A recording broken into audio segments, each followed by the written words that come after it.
आपको शिव के बारे में बहुत नॉलेज हो गया, बहुत ज्ञान हो गया, और किसी को नहीं बोल रहे हैं। सवाल पहले यही न था कि दूसरों को शिव से बनाने का क्या उद्देश्य।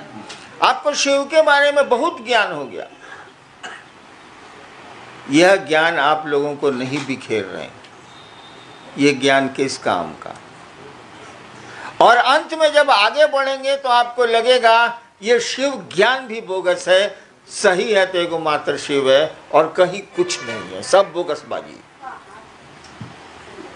अंत में आपको लगेगा कि जे छथिन से महादेव छथिन, सार और कुछो नहीं छे, बात है साफ। अब गुरु है मेरे, उनका आदेश है तो चलो जो होगा सो करेंगे।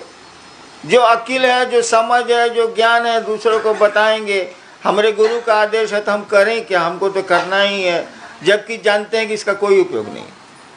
अज्ञान के कांटे से ज्ञान का कांटा निकाला जाता है और दोनों कांटे फेंक दिए जाते हैं। ज्ञान का कांटा भी अगर आपके पास रह गया तो आपको गड़ जाएगा।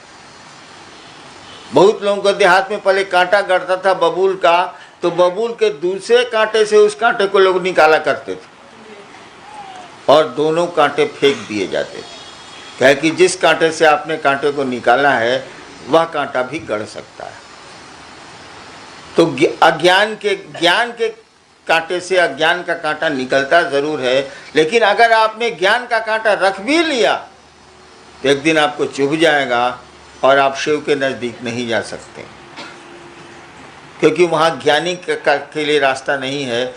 वहाँ जिसके पास दर्द है शिव के लिए, उसी का रास्ता खुलता है, बाकी रास्ते बंद रहते हैं। नेक्स्ट जी।